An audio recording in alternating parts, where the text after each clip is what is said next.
ဟုတ်သေးဘူးတဲ့သူ့ရဲ့ကောင်းတာရှိသေးတယ်အကောင်းတွေကိုရွေးချယ်ရအကောင်းဆုံးချမ်းသာကိုရွေးမယ်ဆိုပထမဇန်ချမ်းသာမှာ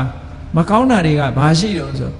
ခုနဒီအာယုံလေးပေါ်မှာတွေးနေတာစိတ်ကူးနေတာကမကောင်းဘူးလှုပ်ရှားမှုကြီးတစ်ခုပဲစိတ်ရဲ့လှုပ်ရှားမှုလေးတစ်ခုပဲဒီအာယုံလေးပေါ်မှာတွေးတောနေတာကြံစည်နေတာအဖြူလို့တွေးနေတာအဖြူလို့စိတ်ထဲမှာကူးနေတာဒါလေးကလှုပ်ရှားမှုကြီးပဲအဲ့ဒီလှုပ်ရှားမှုကြီးဟာဒုက္ခတစ်မျိုးပဲအဲ့ဒါလို့သူ့ရဲ့ချမ်းသာဒုက္ခစွမ်းအားကိုမြင့်ကျင်တဲ့အခါကျတော့ဘာလုပ်လဲတမာတိစွမ်းအားကိုခုနအာယုံပေါ်မှာပဲတမာတိစွမ်းအားတွေကိုထပ်ပြီးတော့တိုးမြင့်လိုက်တဲ့အခါကျတော့တွေးတောမှုတွေဆင်ခြင်မှုတွေစိတ်ကူးမှုတွေအကုန်လုံးရပ်ဆိုင်းသွားပြီးတော့ဘာနဲ့နေတော့ဆိုရင်နှစ်ချိုက်ကြည်နူးနေတဲ့ပီတိဝမ်းသာနေတဲ့ဒုက္ခတည်ငြိမ်နေတဲ့တမာတိအဲ့ဒီ၃မျိုးတဲ့နဲ့နေတမာတိစပီတိဒုက္ခစိတ်ကလေးကပို့ပြီးတော့ငြိမ်ကြသွားအဲ့ဒီစိတ်ကလေးနားမှာဘာရှိတော့ဆိုရင်နှစ်ချိုက်နေတဲ့ပီတိနဲ့ဝမ်းသာနေတဲ့ဒုက္ခဒါလေးပဲရှိတမာတိကြောင့်ရတဲ့ဒုတိယအဆင့်ချမ်းသာကခုနလိုတွေးတောကြံစည်နေရတာမပါသည့်အတွက်ကြောင့်ပို့ပြီးတော့ငြိမ်သွားတယ်အဲ့ဒီချမ်းသာဒုက္ခကမှပိုချမ်းသာလားဒါဒုတိယဇန်ချမ်းသာလို့ခေါ်တယ်ဒါဖြင့်ဒီဒုတိယဇန်ချမ်းသာဟာအကောင်းဆုံးလားလို့ဆိုဘယ်ဟုတ်မလဲသူ့ရဲ့ကောင်းတာရှိသေးတယ်သူ့ရဲ့ကောင်းတာရှိရင်ဘာလို့ဆိုဒီအာယုံလေးပေါ်မှာနှစ်ချိုက်နေတယ်ဆိုတာစိတ်ထဲမှာဖိုလိုက်ဖြစ်စဉ်းစားကြည့်လေပီတိဖြစ်မှုတဲ့လူတွေရှိတယ်ပီတိဖြစ်တယ်ဆိုတာစိတ်ငြိမ်သက်မှုမှမဟုတ်ပဲစိတ်ရဲ့လှုပ်ရှားမှုကလေးတစ်ခုဖြစ်နေတယ်ဒါကြောင့်ဒီပီတိကို तू မလိုချင်ဘူးပီတိရဲ့အပြစ်တွေမြင်လာတယ်ဒုက္ခလို့ဆိုတဲ့ဒီပီတိရဲ့အပြစ်တွေကိုမြင်လာတဲ့အခါကျတော့ तू ကဗာနဲ့ယတ္တိကိုကြိုးစားလာတယ်တမာတိစွမ်းအားတွေမြင့်လိုက်တဲ့အခါကျတော့ပီတိဆိုတာမလာတော့ပဲနဲ့ဝမ်းသာခြေနှက်နေတာလေးရဲ့တည်ငြိမ်နေတာလေးရဲ့နှစ်ခုတည်းနဲ့နေအဲ့ဒီချမ်းသာကိုတော့တတိယဇန်ချမ်းသာလို့ခေါ်တယ်ပီတိဆိုတဲ့လှုပ်ရှားမှုတစ်ခုကိုဖယ်ရှားပလိုက်တယ်ဖယ်ရှားပြလိုက်တဲ့အတွက်ကြောင့်လှုပ်ရှားမှုကင်းပြီးတော့ငြိမ်သက်အေးချမ်းတဲ့ချမ်းသာဒုက္ခသူရသွားတယ်အဆင့်ပုံမြင့်သွားဒါဖြင့်သူကတွေးမိလိမ့်မယ်ဒီတတိယဇန်ချမ်းသာဟာအကောင်းဆုံးလားမဟုတ်သေးဘူးတဲ့ဒီတဲ့ချမ်းသာတာရှိသေးတယ်ဒီတဲ့ချမ်းသာတာကခုနကအဖြူအာယုံလေးပေါ်မှာအဖြူကတိုင်းလေးပေါ်မှာပဲဆက်ပြီးတော့လေ့ကျင့်တော့ဒုက္ခဆိုတဲ့ဝမ်းသာကြည်နူးနေမှုသည်စိတ်ရဲ့လှုပ်ရှားမှုတစ်ခုဖြစ်တယ်ဒုက္ခဆိုတာစိတ်ရဲ့အနာရောဂါတစ်မျိုးဖြစ်တယ်ဒါကြောင့်မလိုချင်ဘူးဒုက္ခလည်းမလိုချင်ဘူးဒုက္ခလည်းမလိုချင်ဘူးဝမ်းသာတာလည်းမလိုချင်ဘူးဝမ်းနည်းတာလည်းမလိုချင်ဘူး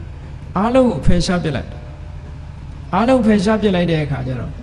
ခံစားမှုမထင်ရှားတဲ့တည်ငြိမ်မှုလေးရဲ့အာယုံတစ်ခုတည်းပေါ်မှာဆွဲပြီးတော့နေတဲ့တမာတိလေးရဲ့အဲ့ဒီနှစ်ခုတည်းနဲ့ခံစားမှုမထင်ရှားဘူးဆိုတာဥပိ္ပခာ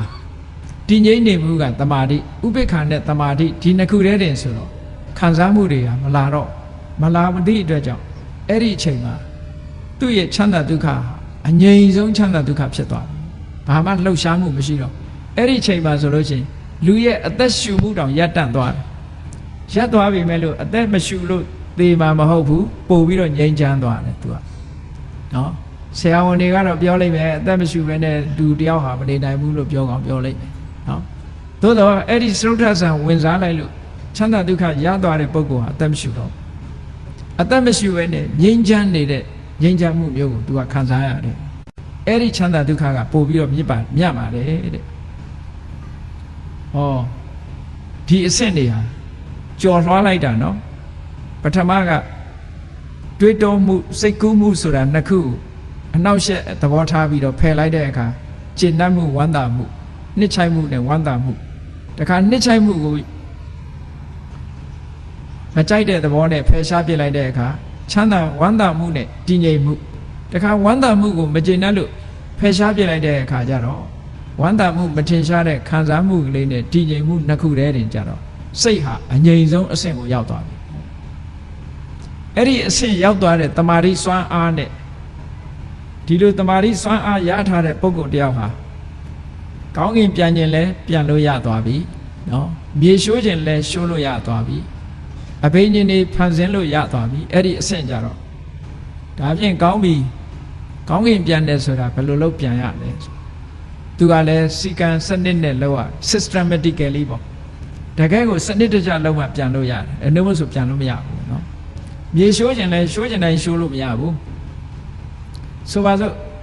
မြေရှိုးခြင်းတယ်ဆိုလို့ရှိရင်ဒီတိုင်းကောက်ရှိုးပဲရမှာတော့မြေကြီးကအမာကြီးပဲဘယ်လိုလုပ်ရှိုးမရဘယ်လိုလုပ်ရတော့လို့ဆိုလို့ရှိရင်သူက super normal power super natural မဟုတ်ဘူး super normal power တဘာဝကိုစန့်ကျင်ပြီးတော့လုံးလို့မရဘူးဥပမာပဲဒီစတိတ်ခုံကြီးကိုဖောက်ပြီးတော့အောက်ဆင်းနေတယ်ဆိုရင်ဘာလုပ်ရမလဲလို့ဆိုလို့ရှိရင်ကိုသွားလောက်တဲ့အတိုင်းအတာတစ်ခုအရာဒီအပေါက်ကြီးဖြစ်အောင်စိတ်ထဲကဖန်တီးရဟာအပေါက်ကြီးဖြစ်သွားပြီလို့ तू စိတ်ကူးလိုက်တာနဲ့တပြိုင်နက် तू သွားမဲ့လမ်းကြောင်းကြီးကအပေါက်ကြီးဖြစ်သွားကြံတဲ့လူတွေကတော့အပေါက်မဟုတ်ဘူးမြေကြီးတဲ့ရှိုးကျင်တယ်ဆိုရင်လည်း तू သွားမဲ့လမ်းကြောင်းကို तू ကရှင်းလိုက်တယ်မြေလိုင်ကောင်းကြီးဖြစ်သွားအောင် तू လှုပ်လိုက်တယ်စိတ်ထဲကနေဟာမြေလိုင်ကောင်းကြီးလို့ပြောလိုက်တာနဲ့ဟိုသူ့အဖို့မှာမြေလိုင်ကောင်းကြီးဖြစ်သွားဝင်သွားတာအဲ့ထဲဘေးကလူတွေကတော့မြေရှိုးသွားတယ်လို့ပဲပြောသူ့အဖို့ကတော့အဲ့ဒါလိုင်ကောင်းနဲ့ဝင်သွားတာပဲအလွယ်တကူပဲကောင်းရင်ပြန်ကျင်တယ်ဆိုလည်းအရန်ပြန်လို့မရဘူးခန္ဓာကိုယ်ကြီးဆိုတာအလေးကြီးဘယ်လိုလုပ်ပြန်လို့ရမှာတော့ထခုံနဲ့ဘုံနဲ့ကြာမှာပေါ့ဘယ်လိုလုပ်ရမလဲအင်မတန်ပေါ်ပါတဲ့စိတ်ကလေးတဲ့ကိုဟောဒီရုပ်ခန္ဓာကိုယ်ကြီးကိုပေါင်းထည့်ပေးလိုက်စိတ်သွားတိုင်းကိုပါဆိုတာအဲ့ဒါမှာ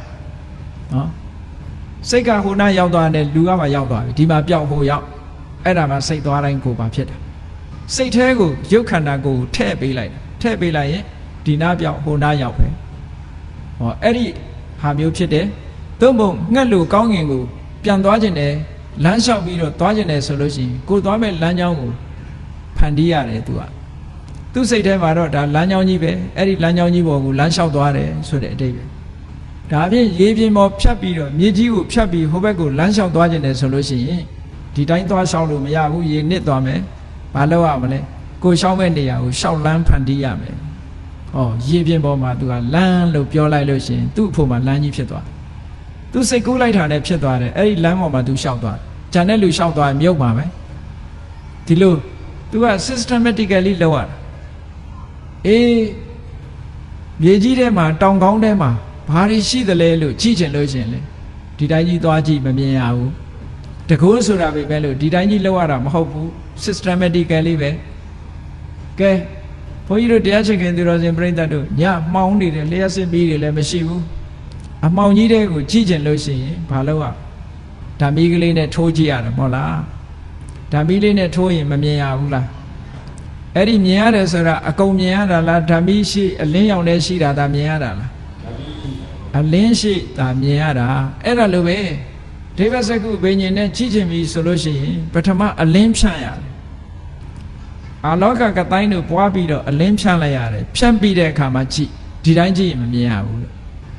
ဒီတိုင်းကြည့်ရင်မမြင်ရဘူးကိုကြည့်ချင်တဲ့နေရာကိုပထမ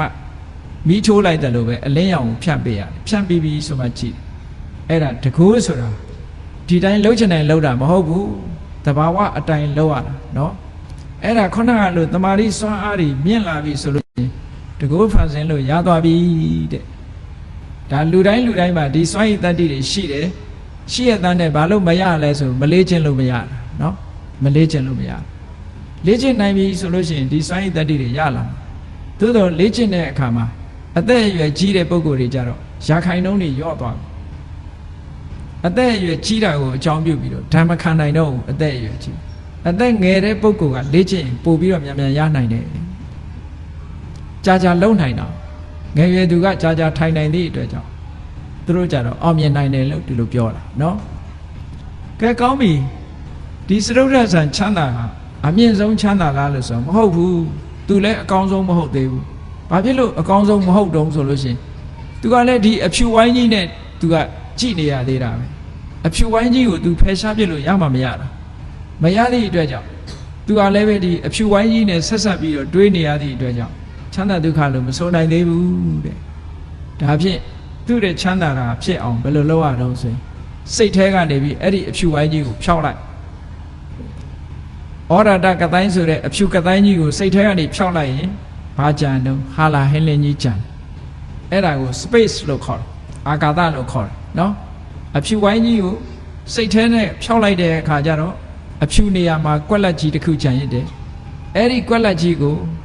အ အနန္တအာကာသလို့နှလုံးသွင်းပြီးတော့ကြည့်လိုက်တယ်မျက်စိနဲ့ဆက်ဆက်တဲ့ရုပ်နဲ့ဆက်ဆက်တာတွေတခုမှအလိုမရှိနော်ခေါင်းကင်ဆိုတာ space ဆိုတာဘာမှမရှိတဲ့အရာတစ်ခုဖြစ်သွားကွက်လက်ကြီးအဲ့ဒီကွက်လက်ကြီးပေါ်မှာစိတ်ကိုငြိမ်အောင်လုပ်ပြီးတော့ထားလိုက်တာတဲ့ခုနကအဖြူဝိုင်းကိုမကြည့်တော့ဘဲနဲ့ကွက်လက်ကြီးနဲ့ဒီမဲ့သူကသွားလိုက်တာအဲ့ဒါကြတော့အာကာတနိစယတနာဇံလို့ခေါ်တဲ့အရူပဇံတစ်မျိုးကိုသူရသွားအဲ့ဒါကြတော့ပို့ပြီးတော့ချမ်းသာဒုက္ခပိုမြင့်နေတဲ့သူ့ရဲ့ချမ်းသာဒုက္ခကပိုမြင့်သွားတယ်ဒါဖြင့်သူအကောင်းဆုံးလားလို့ဆိုမဟုတ်ဘူးသူတဲ့ကောင်းတာရှိသေးတယ်